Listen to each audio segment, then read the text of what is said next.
Inspector விஜயகுமாரும் doctor ஷெட்டியும் ஸ்டேஷனில் காத்து கொண்டிருக்க 15வது நிமிஷம் வாசலில் ஒரு ஆட்டோ வந்து நின்றது.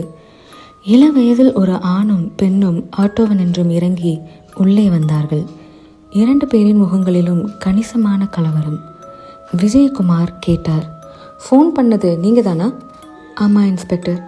அந்த இளைஞன் தலையாட்டினான். உட்காருங்க. இருவரும் உட்கார்ந்தார்கள். உங்கள் பேர்? Joel sir. She's my wife Esther Rani. எங்கே இருக்கீங்க? விஸ்வாசபுரம் 3rd கிராஸில் வீடு. உங்கள் சந்தேகம் என்ன?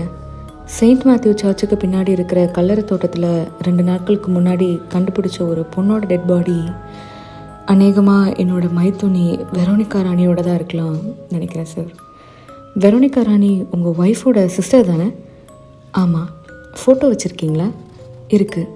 ஜோயல் ஃபோட்டோவை தன் சட்டை பையன் என்றும் எடுத்து கொடுத்தான்.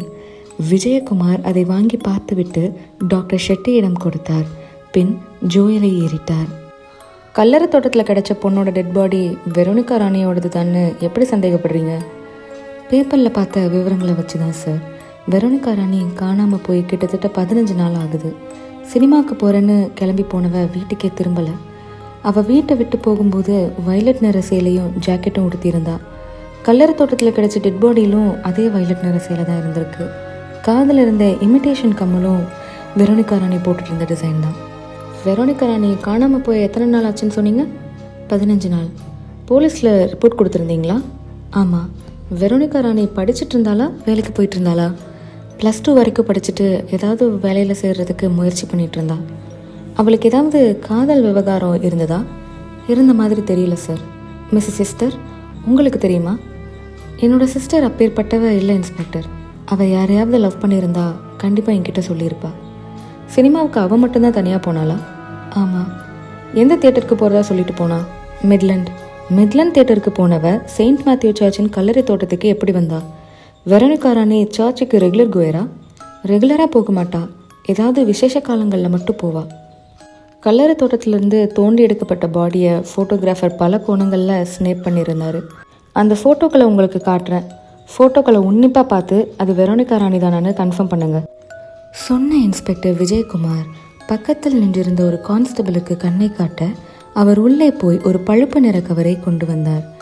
ஜோயலும் எஸ்தர் ராணியும் அந்த ஃபோட்டோக்களை வாங்கி பார்த்தார்கள். 4-5 ஃபோட்டோக்களை பார்த்ததுமே எஸ்தர் ராணி அழ ஆரம்பித்து தழுதழுப்பான குரலில் சொன்னாள், இது வெரோனிகா ராணி தான், சந்தேகமே இல்லை. தலைமுடியும் உடம்பில் இருக்கிற சேலை டிசைனும் இதை ஊர்ஜிதமாக சொல்லுது.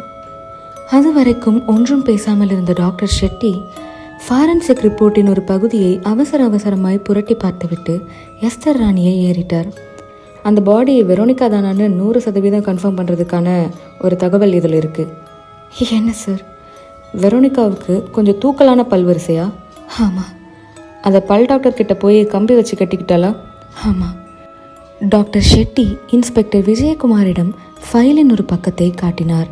பாடியோட பல்வரிசையில் கம்பி கட்டப்பட்டிருந்ததா இதில் ஒரு குறிப்பு இருக்குது மிஸ்டர் விஜயகுமார். இன்ஸ்பெக்டர் பேச வாயை திறந்த வினாடி ஸ்டேஷனரி வாசலில் ஏதோ நிழல் தட்ட திரும்பினார். 2 இளைஞர்கள் படியேறி உள்ளே வந்து கொண்டிருந்தார்கள். வணக்கம் சார். எஸ், என் பேர் லாரன்ஸ். He's Xavier. சார், இன்னைக்கு பேப்பரில் ஒரு நியூஸ் பார்த்தோம். அதை பற்றி உங்ககிட்ட பேசலான்னு வந்திருக்கோம். என்ன நியூஸ்? செயின்ட் மேத்யூ சர்ச் கல்லறை தோட்டத்தில் ஒரு பொண்ணோட டெட் பாடி கிடைச்சதாகவும் அந்த பொண்ணோட ரத்தம் தார் துணுக்குகள் மாதிரி கருப்பாக இருந்ததாகவும் படித்தேன். ஆமாம், அதை பற்றி என்ன சொல்ல போகிறீங்க? சேவியர் குறுக்கிட்டு சொன்னான். என்னோடய சிஸ்டர் குணசீலியோட மரணமும் இதே முறையில் தான் நடந்திருக்கு சார். சேரன் எக்ஸ்பிரஸில் தொடர்ந்து பேச முயன்றவனை கையமர்த்தினார் விஜயகுமார். அந்த குணசீலியோட பிரதர் நீங்கள் தானா? ஆமாம் சார். இவர் உங்களுக்கு என்ன வேணும்? ஃப்ரெண்ட். இன்னும் ஒரு படி மேலே சொல்ல போனால் குணசீலியை கல்யாணம் பண்ணிக்க இருந்தவர். குணசீலியோட மரணம் தற்கொலைன்னு முடிவு கட்டி ஃபைலை க்ளோஸ் பண்ணிட்டதா பேப்பரில் பார்த்தேன்.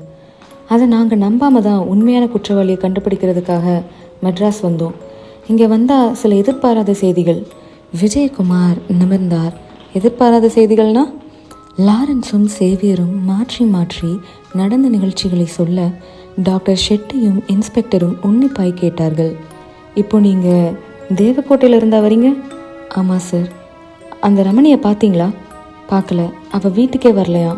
யூ மீன் அவன் மெட்ராஸ்லேருந்து தேவக்கோட்டைக்கே போகலைன்னு சொல்கிறீங்க இல்லையா? ஆமாம் சார்.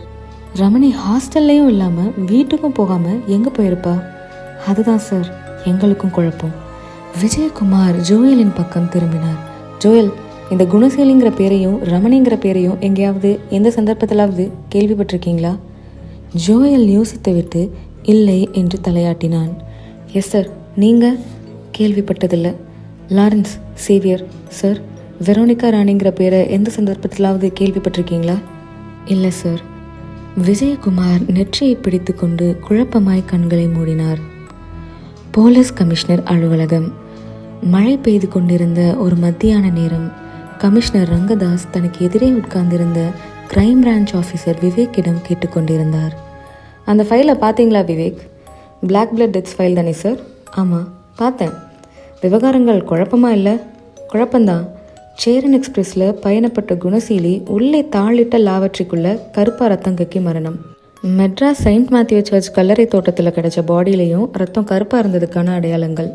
ரமணி அபார்ஷன், குணசீலி சொன்ன பொய், ரமணியின் தலைமறைவு எல்லாமே ஒன்றுக்கொன்று சம்மந்தம் இல்லாமல் இருக்குது. கேஸ் காம்ப்ளிகேட்டட் தான். ஆனால் ஒரு விஷயம் கிளியராக புரியுது சார். என்ன விவேக்? இந்த கேஸில் தலைநீட்டின எல்லா பாத்திரங்களும் கிறிஸ்டியானிட்டியை சேர்ந்தவங்க. கவனிங்க, குணசீலி, லாரன்ஸ், சேவியர், வெரோனிகா ராணி, எஸ்தர் ராணி, ஜோயல். ரமணி மட்டும் ஒரு நெருடல். நீங்கள் என்ன சொல்ல வரீங்க விவேக்? கொலையாளி ரொம்ப கிட்டத்தில் இருக்கணும்.